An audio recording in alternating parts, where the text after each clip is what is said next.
Hello and welcome to another edition of Issues with Jide. Here we'll talk about actions and inactions of those who shape our political and national landscape, and those and how these impact us positively or otherwise. I'm Ibrahim Shita. Today on the show, Red Cross confirms massacre of 162 persons in Kwara as terrorists target southern Nigeria.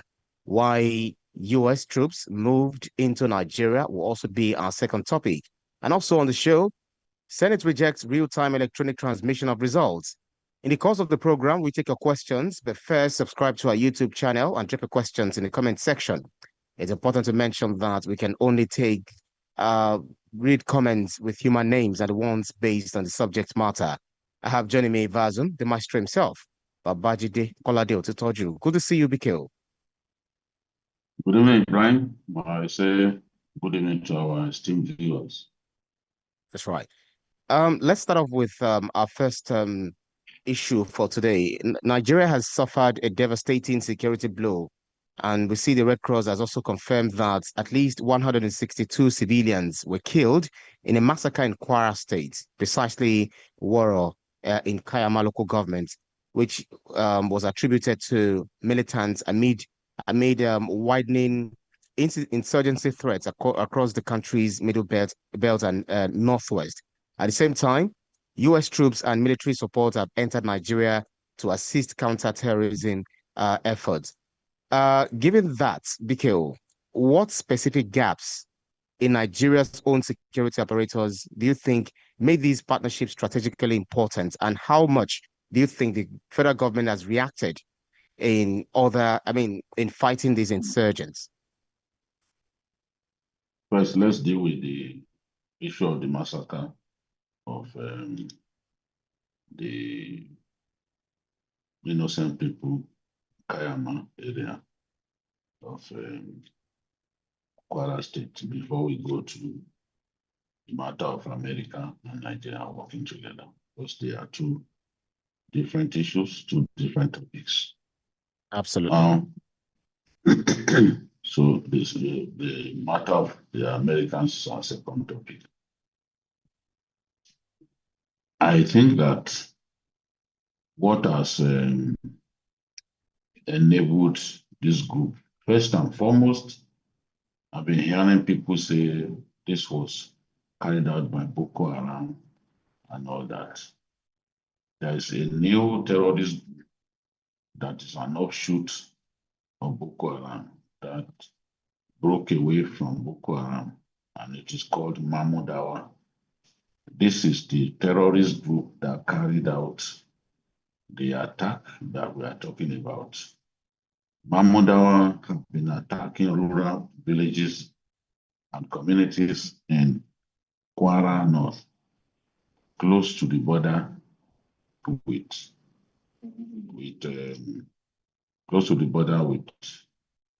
Bogu in Niger State. Remember, Bogu used to be part of Kwara State before it was broken up, and then it's now in Niger State. It is the largest local government in Nigeria at more than 10,000 square kilometers. So these guys operate from the Kainji Lake National Park. The Kainji Lake National Park has been abandoned for years. It is now some habitation for non-state actors, terrorists, bandits, and the rest of them. Sometime in April this year, the Mamudawa struck, killing a number of people in that same border between Niger and Kwara State. That's talking about the Baruba area. That was exactly on April 16th. That was when they struck. And they've been harassing the people, levying the people, forcing residents to work on their farms, kidnapping people in the area, getting involved in illegal mining, and collecting levies from people felling trees and collecting park levies. So for people who live in that area, they are familiar with the Mamudawa. They know the people who attack them. But we continue to hear, oh, the Boko Haram group. No, this is wrong. This same thing happened somewhere in Kebbi, where the Lakurawas. The Lakurawas are very active in Kebbi and some parts of Sokoto State. The Lakurawas are a terrorist group that originates from Mali and Niger Republic, and some of them from Burkina Faso. So we have to really know those who are killing our people. Lakurawas are not active in this area. It is the Mamudawas that are active. So this killing, and the Mamudawas have been staying inside the Kainji Lake National Park for a long time because it's an expansive area. So they have freedom of action in that area, and it's from that area that they've been launching attacks on Nigerians. They also preach to the people and give them the feeling that their brand of Islam is the best. It is the same thing that Lakurawa was doing in the beginning in Kebbi and parts of Sokoto states. Sometimes even fighting cattle rustlers until they eventually became a full-blown terrorist group that the Nigerian armed forces are fighting in the Kebbi and the Sokoto area as we speak. So they were said to have sent a message to the people of Woro and Kama local government area that they were coming to see them. At that point, the armed forces should have moved in quickly to protect the people. But that didn't happen. Usually when these letters are sent, people imagine that, look, it's just a mere threat to now. But they came and slaughtered the people. What we heard was that the people, they've seen that the people are reluctant to embrace their version of Islam, and that the people are not prepared to give up respect for the authority of the Nigerian state and swap that for the Mahmudawas. So they came, and very much like Boko Haram does, they opened fire on people who had not offended them. They targeted men, killing any man that they can see, tying people's arms behind their backs and opening fire on people. This was what they did. They didn't kill women, except the daughters of the traditional ruler of the community, who was lucky not to be around. So in anger, because they got there and they could not lay their hands on the traditional ruler, they decided to take the lives of his female children. That is the only place where it was recorded that they killed women. Otherwise, they were actually targeting the men in the community. As far as evidence can go, more than 160 people are already confirmed dead, and the Red Cross has confirmed that. Nigerian authorities talk about 75 dead, but the people dead far exceed that number. One thing that is also clear is that these terrorist groups are doing their best to move closer and closer, to the southwest, with the desire to eventually enter the southwest and continue the reign of terror that they've unleashed on our people in the north central in the northwest and the northeast. So we are trying, through Kwara State, they are trying to enter into the southwest of Nigeria. They've been very active in parts of Kwara South, Owako, and other places. Even the border between Kogi and Kwara, Egbe, Isonlu, all of those areas are not safe.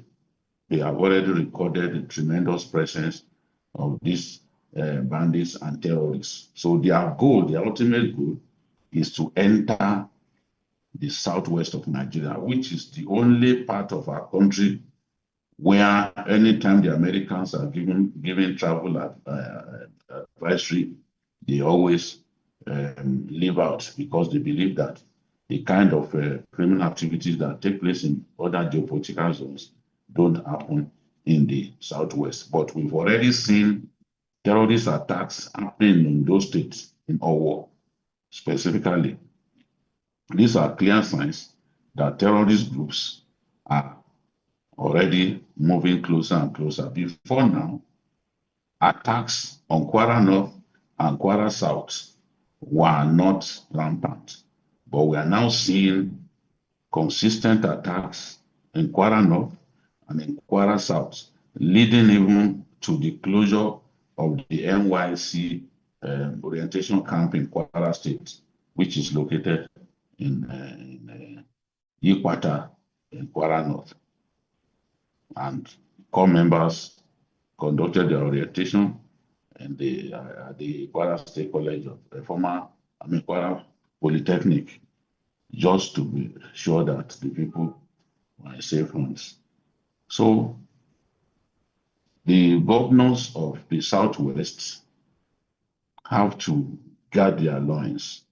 They have to do whatever it takes to protect Ondo State, which is like the gateway to the Southwest, help reinforce security in Ondo State so that they do not come into the Southwest through Ondo State, because this is their goal. They've already, and based on the attacks that they are receiving from different parts of the northern Nigeria, they are now trying to run away from those attacks and move into the Southwest. So this is what is going on. A Boko Haram breakaway faction known as Mahmuda is responsible for the killing of close to 200 people in two communities in Kayama local government area of Kwara State. And it reinforces the notion that jihadist insurgency is spreading its tentacles beyond the northeast of Nigeria and trying to gain some foothold in the southwest states of our country by targeting border communities and border states to the southwest, especially Kwara State at this time. Right, interesting. So let's see. The other issue is now asking, how do you think the government has reacted? You know, how far-reaching are we being reactive? How much of intelligence are we putting on the ground, especially with this thing happening and the kind of pictures you've actually painted? You know, very scary to see that these people are closing in on us in the southwest. Are we doing much in order to stem the tide of this insurgency in the southwest and indeed the entire country as a whole? Apart from Ondo states that has been doing very well through its Amotekun, many of the other southwest states are really not doing enough, in my view. There is a need for them to ramp up their work to ensure that these guys do not come into the southwest. And there is a determination on their part. remember the attack on the national park in Oyo State, because some of the forests of this country linked one another. They came into national park in Oyo State and killed park workers. So this kind of terrorist activities is what they want to unleash on the Southwest. If they are able to breach the defense that Ondo State constitutes, then we'll be in trouble, because there are forests in Osun, forests in Ogun State, and they'll be able to come into the Southwest. That is their goal. Already between 2011 and 2014, we've seen more than 14,779 innocent Nigerians killed by bandits and terrorists. So it makes absolute sense to ensure that they do not come into the Southwest. We need to do much more than we are doing. Most times, government's action is reactionary rather than proactive. And in this case, the attackers of the Karama communities actually came with a vehicle-borne IED. They thought that the military will immediately respond so that they can kill them with the vehicle-borne IED. Invariably, that trailer exploded, but without killing the people that it was meant to kill. So these guys are becoming more sophisticated, and for that reason, we also need to step up our game. We should have protected the people a lot better. I know that it's not possible to put security in every community, but the Mahmudawas have been targeting vigilantes in good numbers, especially in Kwara State, been killing them because they know that those vigilantes offer protection to the people in the rural areas, especially places that are underserved by security operatives. Well, let me take some comments before we move on to a related topic. Abdurrahman Sadiq says this is no longer a distant northern problem. Kwara sits at Nigeria's crossroads. If 162 people can be killed here, then nowhere is safe anymore. Grace Olatunji said, BKO, when the Red Cross confirms figures like this, it means the situation is worse than what we hear officially.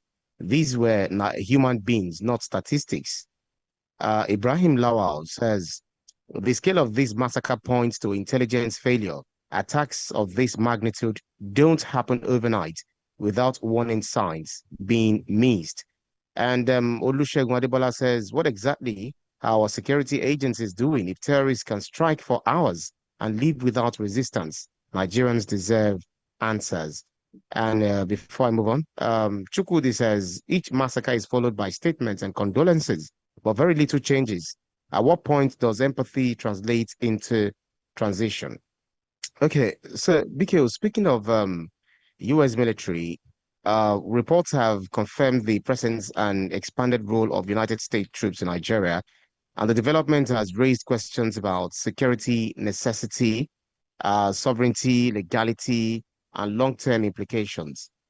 Why do you think the US consider, I mean, yeah, why do you think the US consider it necessary to move troops into Nigeria at this moment? And what specific threats are they responding to that local forces may be struggling to contain alone, BKO? Yeah,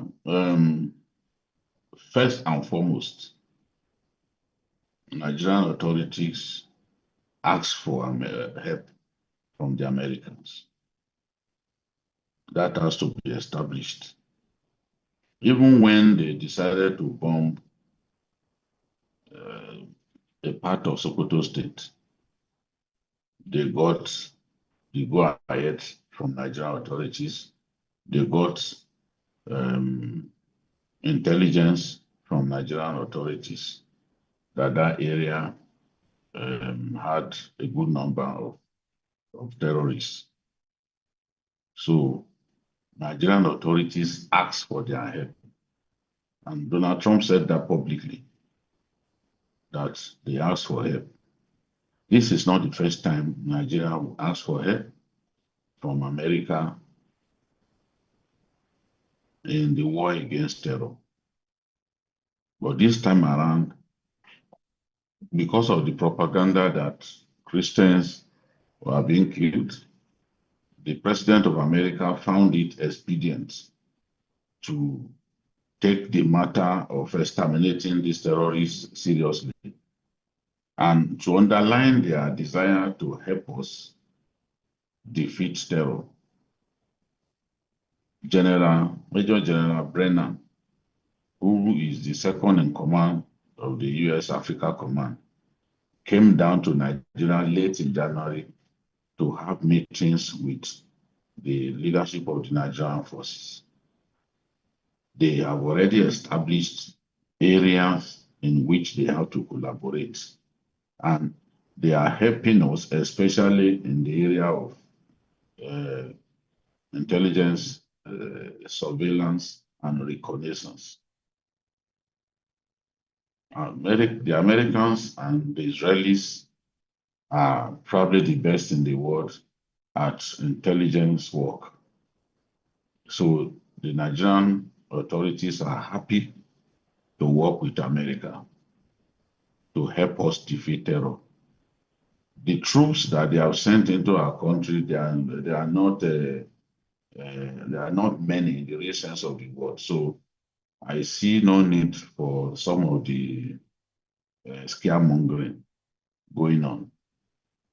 There are not many troops, but their job is clear: to work with us to ensure that we get better at tracking the activities of these people, to work with us to ensure that the killings are brought to the barest minimum, to work with us to ensure that the displacement of people, which brings unbearable pain to them, becomes a thing of the past, to work with us to ensure that our borders are better protected against marauding terrorists from other countries.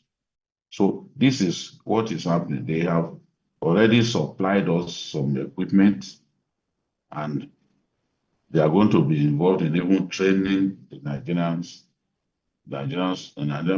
security operatives who will man this equipment. So basically, this is why the Americans are here.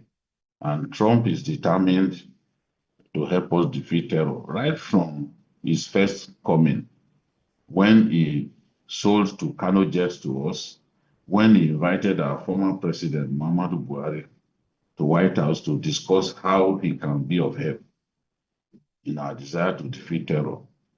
Trump has never given up on Nigeria. Trump has never abandoned Nigeria to the war.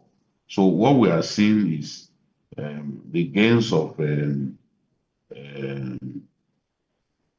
diplomatic efforts made by the president in the aftermath of the designation of Nigeria as a country of concern. There has been a lot of judicial sessions between both countries, diplomats from both countries, and where they needed to help was made clear, and they are beginning to show that yes, they want to help us to defeat terror. The Americans are not going to do it all by themselves. It is only where it is absolutely necessary that they are going to draw bombs on parts of Nigeria, especially areas occupied by the enemy. But they are going to be helping us to identify key targets that our own jets can bomb with precision.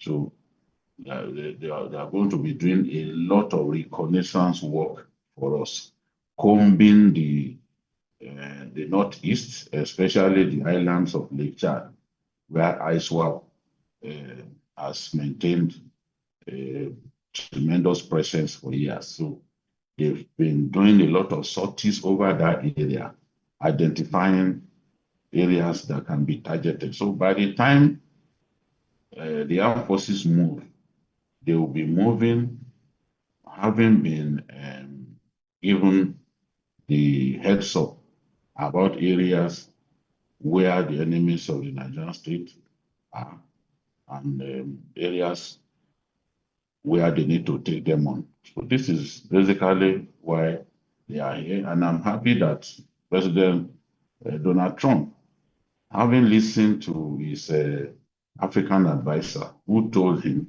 that it is not only Christians that are being killed in Nigeria, he too has admitted there are Muslims too are being killed. And the threats to our people will be addressed once this collaboration gets better and better. So for me, it's a happy feeling. America has always supported its allies. If anyone tries to move against South Korea, for example, they will see the anger of America because America has troops on South Korean soil, and they will be ready to deploy troops to make sure that they protect that country. We are not saying they should bring the kind of troops that they have in South Korea to Nigeria. We are not saying that they should send thousands of troops to our country, but a few troops sent here to work with our people will give us good benefits. I've seen the Americans do this, even in Iraq. They didn't really put boots on ground in Iraq, but they sent in a technical team that helped the Al-Sadr brigade to be able to gain some control in Iraq and eventually flush out ISIS some years back when ISIS occupied many parts of Iraq. Gradually, they were sent packing, not because America put boots on ground, but because America supplied weapons and America provided technical support, technical advice that helped them to send ISIS packing from all of the places that it used to occupy in Iraq. So it's the sort of thing that I want to see done in my country. Don't bring many troops into our country. Just bring a small number of troops that can work with our people, that can provide not just logistics support, but can provide technical support, you know, and That's right. provide game-changing technology that can make the battleground so plain to our people, Absolutely. enabling them to launch precision attacks that takes Yeah. out the enemy. So some analysts actually warn that foreign troops can feel local resentment. I'm wondering if there is a risk that U.S. troops or U.S. troop, the troops present could deepen mistrust among communities or be exploited by extremist groups as propaganda against the Nigerian state, especially with their simplifying the Nigerian security challenges as Christian genocide. And do you think foreign military support realistically can realistically address insecurity without parallel solutions to, poverty, unemployment, and weak institutions? Very quickly, Mikhail. If it is simply to send the guys who have constituted this threat to our people packing, I know that American troops can help. People are misunderstanding this issue. They are not going to be directly involved in combat. They are going to be providing support, you know, in the background. And that's why I gave the example that I've seen them do it in Iraq. I've seen them do it in Iraq. Because after Saddam fell, ISIS decided to take over many parts of Iraq. But the Iraqis eventually took back their country with the help of the Americans. American Humvees, they were the military vehicles that were used. America supplied local fighters within Iraq with weapons. America supplied them with logistics, and America supplied them with advice. But American troops didn't directly come down to fight. They didn't directly come down to fight in Iraq. Yet, they got the job done because of the tremendous support that they gave these guys. So, this is what we are asking for. People will not even see them. You will not see them. They will operate in the background. All of the people doing podcasts and talking about our sovereignty, American troops are here. How many of them have seen a single American soldier on Nigerian soil? People are just making a mountain out of a molehill. If you are talking about sovereignty, the fighters who have come, the Lakurawas who have come from another country, coming all the way from Burkina Faso, Mali, and Niger to enter our country and be killing our people, have those ones not breached our sovereignty? A lot of the terrorists killing our people, they are not even Nigerians. Have they not breached our sovereignty? So if somebody is there, is going to help us, because we always say if we need help, let us call for it. I've even heard of us just say if Nigeria needs help, Nigeria should call for it. Now, Nigeria has called for help, and people are doing a lot of scaremongering, making a mountain out of a molehill, as if everywhere they go, they see American troops on ground. They are just going to operate from the background. People will not see them, but their results will show. Their result will show. Their equipment will be useful. Their technical support will be useful. Their intelligence gathering assets that they provided us will be useful. Their sorties, hundreds of sorties that they fly over the theater, over the war theater, would be useful to us.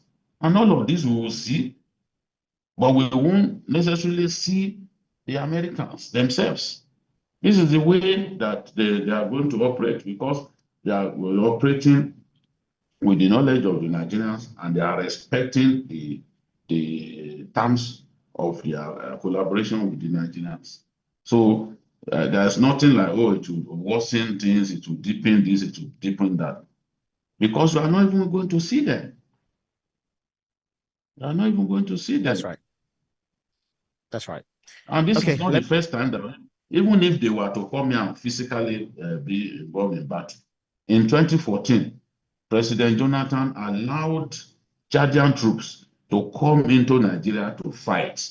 Chadian troops that's right. were fighting in Maiduguri, and they were in charge of some local government, and they helped us to recover some of those local governments. They paid with their lives. A lot of them died. I still have videos of state funeral for Chadian troops that came to Nigeria to fight. So it didn't cause any bad blood, because people knew that they were fighting for them. People did That's not right. protest against them, because they knew that, oh, they are doing this to help our people to stay alive and defeat Boko Haram insurgency. So we too have gone to other countries, put our lives on the line to ensure that peace is brought to such countries. We've gone to Lebanon, we've gone to Angola, we've gone to Sierra Leone, we've gone to Liberia. So it's not a new thing. If they were to even come here and physically fight, it will not be a new thing, because our own troops have gone to other places to keep the peace. They risk their lives for other people. But in this case, they are not going to be involved in combat, in direct combat. They are going to be providing support. And we are the ones who said, if we need support, we should get it. Now that support has come, people should stop the needless scaremongering. That's right. Right. Let me take some comments. Nelson Adufe says this is a failure of intelligence or reluctance in one area to respond. Talking about the earlier topic. Akimbola Oluseyi says, "Good evening, BKO. U.S. troops coming to Nigeria is a good synergy between both countries. However, government must take pragmatic steps to combat security challenges and also be committed willingly to do so." Sultan Shokumbi says, "I'm afraid of those sabotage in our Nigerian military, not to frustrate those saboteurs actually in our Nigerian military, not to frustrate the efforts of the American military." Also, we have Adewale Johnson saying, "If we are being honest, Nigeria has been fighting terrorism for over a decade with limited success. If U.S. intelligence support can save lives, then we should focus on results, not emotions. God bless you, BKO." Zainab Musa says, "Foreign troops on Nigerian soil should worry us. Today, it's advisory roles. Tomorrow, it could be something deeper. Our sovereignty must not be compromised in the name of security." Emeka Okore says, "I don't care who helps us, as long as people can sleep with two eyes closed. If America can help America can help stop the killings, then welcome." And Fatima Lawal says, "History teaches us that foreign military involvement rarely ends cleanly. Nigeria must be careful not to outsource its security failures instead of fixing them." And lastly, Ngozi says, "My concern is accountability. Excuse me. If civilians are harmed during joint operations, who takes responsibility, Nigeria or the US?"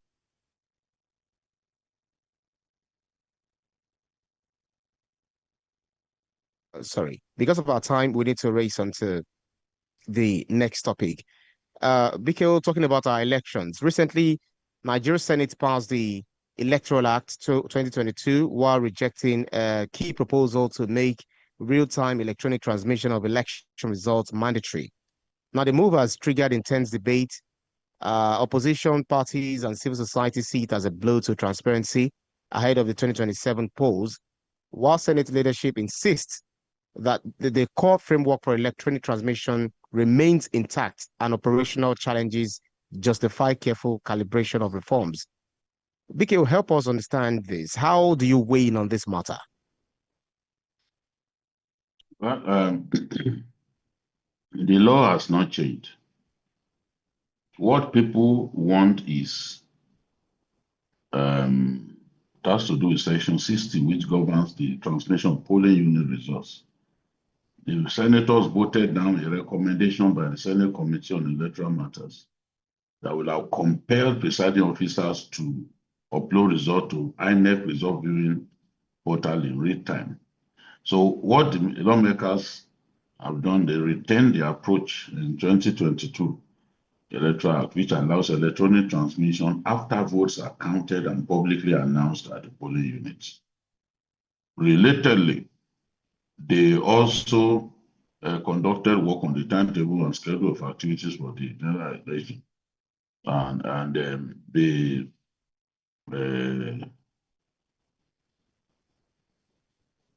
they retain provisions requiring that presiding officers count votes at the polling unit, record the results on prescribed forms, announce them publicly before transmitting them electronically to the appropriate collation center. They also affirm that copies must also be provided to polling agents and security personnel where available. So the senators generally oppose the real-time upload. And the argument is that inconsistent network coverage and logistical challenges could trigger legal disputes and undermine electoral credibility. So, listening to Senator Yemi Adamu, who said, electronic transmission remains part of the law, and results will continue to be available to the public both electronically and through physical forms, ensuring verifiable records for disputes. Now, where I agree with them is it is not in every part of our country where you can transmit results real time. Okay, let me give the example. There is a village in Kaduna State on the way to Briningwari where students were kidnapped about 2 years ago, if you recall. On the day those children were kidnapped, it was the next day that the army was able to get to know that such a thing had happened. Why? Because there's no network in that community, no base station. You cannot call. It's not everywhere. Many people live in urban centers who do not travel. Many journalists who do not really travel will sit in their offices in Lagos. They believe that in every part of Nigeria they can use their phones. But that is not the truth. So that community that I'm telling you about is a densely populated community, and elections will hold in such a place. But it is impossible for you to transmit results real time because your phone will not have network. So you can't transmit real time there. Let's now go to Briningwari. Briningwari itself, where I did some work recently. In the whole of Briningwari, you cannot transfer money to anybody via your phone. You can't. People come to buy goods, buy cattle and all that. They come with their cash. I have interviews with people who say, look, because our phones don't work here, we have to pay with cash. They pay with cash. You can imagine a sprawling cattle market, sprawling grains market. You must pay with cash because you can't transfer money. And if you cannot transfer money because the bandits have destroyed all the base stations in that area. They have destroyed all the banks. There's no bank building in Briningwari that was standing at the time I visited. All of them had been burnt down. You can't use your phone. People use their phone, who must use their phone, they go to the outskirts of the community and stand on mountain top. They climb trees just to be able to use their phones. So how can a law mandating real-time transmission of results work in those places? And this is a big local government in Kaduna State, big community, big town, big town. In fact, the richest trader in Kaduna, the one the biggest maize farmer in that, I mean, the biggest rice farmer in the whole state is resident in that town. You see a lot of big trailers coming from all over Nigeria into Briningwari, yet people cannot use their phones. This is not what I was told. This was what I witnessed. So are you saying that they should not do elections in such places? So people will do elections in places where there is inconsistent network. But the problem is you will never be able to transmit results real time. And that was why the law provides for alternative. Let everybody have that result. They will snap the result that they have. All the agents, everybody will have the result, they will snap it. And they will eventually transmit after they've left that area. Those who soldiers in Borno State know that once they travel out of the state capital, in most part of Borno State, they can't use their phones. Boko Haram has destroyed base stations in so many parts of that state. There are not many places where you can use your phone in Borno State. Again, this is what I witnessed. So, and that is the argument. That's why you see that some very consistent opposition figures like Abaribe, like Ireti Kingibe, they said, no, we did not remove electronic transmission. We retained it the way it was. And even the way it was in 2022. And even in doing that, we worked with NGOs. We worked with other people. And there was consensus that this was the right thing to do. Because if you say that, that there has to be real time and people cannot, they cannot actually do real time transmission, what then happens? There'll be a lot of litigations and all that.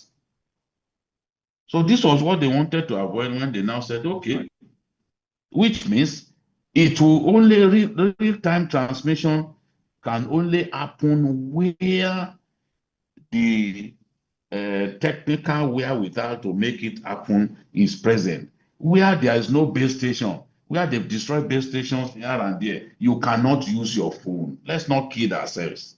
This is the thing. In a lot of those places where insecurity is rampant, people cannot use their phones. But those people are Nigerians and they must be part of the voting. The law says every local government in Nigeria should take part in the election. So what do you then do? So our lawmakers, as far as I'm concerned, they have not betrayed us. They did the right thing. There's no point having a law that you cannot fully implement. Absolutely. You go to Green Inquiry now, you can't use your phone to send a result because these boys have destroyed all the base stations. You go to many parts of Borno State or some parts of Adamawa, all of those places where Boko Haram had operated for years, people will not be able to use their phones. They won't be able to use their phones. So, but everybody will have his result, keep his copy, they will snap, and then when they get to where there's network, they will now front load it to the collation center. That is the practicable thing to do. But to say there has to be real time when infrastructure does not support the possibility of making real time transmission possible is just pure nonsense that people, some of the noise that people are making without understanding the issues. So this is the thing. I respect people like Abaribe. When they came out, and even the minority caucus, they addressed the press. They said, no, we have not betrayed the Nigerian people. We have not removed electronic transmission. The only thing we said is real-time transmission. It's not practicable across Nigeria. And I believe that Nigerians need to understand that. That's right. If the people that they honor, the key opposition figures who have refused to join the APC, who still have their integrity intact in that National Assembly, people like Senator Tambuwal, if they can come out to say, look, you people are misreading what is going on. This is what we have done. We have not removed electronic transmission. It's still in the law. But real-time transmission is what we disagree with because it is not practicable. Now, given examples, in so many parts of Kaduna, you cannot do that real-time transmission. In many parts of Adamawa, in many parts of Yobe, many parts of Borno, you can't use it. So let's face reality. So where you can't use it, you must give the electoral umpire the benefit of doubt to find other means. That's right. That's right. Real time. That is the key word. Real time. You are saying real time. That real time is not practicable. Before I close my remarks, remember the case of the former theater commander of Operation Hardenkai, who was captured in the bush, complaining about the fact that his troops had been surrounded. This was a video he shot inside Timbuktu Triangle. By the time his plan was, okay, when I get to the hotel or my house in Maiduguri, where I will have network, I will then forward it to the chief of army staff so that I can see all of us on ground and the state of things. Because he could not use his phone in that place to send the video. The video eventually leaked. That's to tell you that it's not everywhere that you will have network access. where you can use your phone. Absolutely. That is basically the reason for the rejection of the real-time transmission, because it's just not practicable across our country. People can say what they like, oh, they want to rig and this and that, but I still trust people like Abaribe. If they can come out to defend themselves in the way they did, you cannot say they are turncoats. You cannot say that Ereti Kingibe APC and she wants to rig. No, but they were just facing reality. That's all. Absolutely. Let me take some comments before I ask my last question. I think we still have just a few minutes to go, less than let's say 7 minutes or thereabout. We have Lefty saying, I think those misrepresenting the facts are louder on social media and some mainstream media houses who are supportive of spreading such narrative. He also says Senate should be more aggressive in putting the facts out there that the electronic transmission of results is not prevented, but there is alternative, but it's there as alternative. And then we'll also have Tunde Akinwale saying this decision makes no sense in 2026. If banks can process millions of transactions instantly, elections should not be an exception. Aisha Bello says, let's be realistic. Some villages don't even have stable electricity. Forcing real-time transmission everywhere could disenfranchise rural voters. Chinedu Nwafo says this looks like a deliberate attempt to keep loopholes open ahead of 2027. Nigerians have Nigerians have every right to be suspicious. Sadiq Mohammed says when network fails during calls, nobody complains, but during elections, it suddenly becomes a big issue. The Senate should fix infrastructure, not block reforms. And then Samuel Okafor says, it's ironic the government trusts foreign troops. Okay, these different comments. Funke Adeyemi says, we voted believing technology would protect our votes. Decision feels like the goalposts are being moved again. And lastly, Ibrahim Danjuma says, elections are not experiments. If the system isn't reliable yet, the Senate is right to be cautious rather than create more confusion, as BKO has said. Okay, BKO, finally, still talking about this, there is clearly a complex interplay between political interest, technology readiness, and democratic expectations. Looking ahead to the 2027 general election, what indicators should the nation watch? The nation should watch to determine whether the Senate approach strengthens or weakens the electoral process. I mean, what reforms remain urgent, and where can compromise be found? Well, as far as real-time transmission is concerned, we don't have a choice. You have to go by what the Senate has done. The fellow who said that bank transactions happen this and that. There are times that you are expecting a money. Somebody was supposed to send you money. You don't even get alert until the next day. Is he going to deny that that doesn't happen? You don't even get alert because of network issues. Sometimes you even trace it Meanwhile, for months. yes, you are looking for the money. We are Mm. even saying, you're talking about banks. There are some examples that you can use. There are some examples that you can use. In northern Nigeria, there are some communities, big communities, even without a bank. You can count the number of banks in some local governments.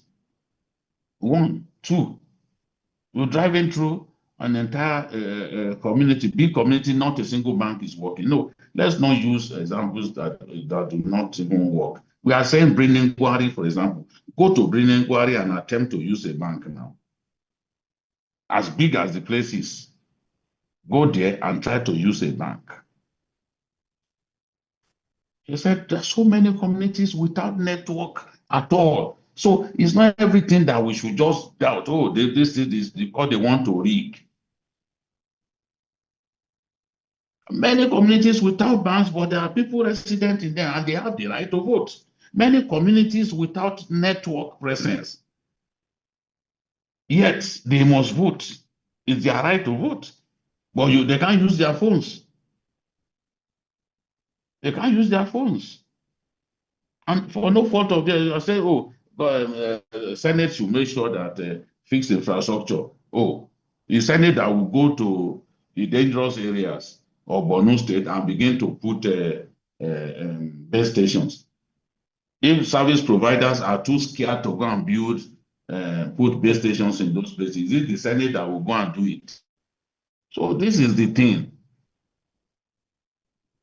There are other areas. Politicians, if they will play by the rules, we will have good elections. We can have a very good laws, electoral laws, but it's down to the politicians to make up their minds that they do not want to compromise the process. But they are the real issues. I would have expected that the punishment in the Electoral Act for vote buying would be severe. But that's not the case. And the greatest threat to democracy in our country, to the greatest threat to free choice in our country is vote buying. All the politicians are weaponizing poverty. People are voting not because they know the candidate or they trust the candidate, but because they've been given money. Those are the issues we should be talking about. So election is now for the highest bidder in our country. You can have IREF, you can have electronic transmission of results. How about politicians giving people billions of naira so that they can vote for them, even though they've not performed? That is what we should be concerned about. Let's find a way to banish vote buying. For me, that's the real issue. They are not snatching ballot boxes anymore, but they are compromising the people through vote buying. And it's not good. That is the biggest threat to our elections. Not the electoral law, not the electronic transmission. It's the vote buying. That is the issue. That's right. Well, interesting stuff. Because of our time, just call it a wrap. That's our show for today's edition of Issues with Jide. Special thanks to you, Baba Jide Kolade Tutoju, for those insightful analyses as always. Thank you, Brian, for having me. Say thank you to our esteemed viewers for your support through the years. Absolutely. And thanks to you, to our audience, for keeping our company on every edition. You can see the program again anytime by subscribing to our YouTube channel, TVC News Nigeria. Click on the subscribe button to get the latest information. You can also follow us on our social media platforms at TVC News NG. I'm also at Ibrahim_Shita. On behalf of the rest of the team, I'm Ibrahim Shita. See you again next edition. Bye for now.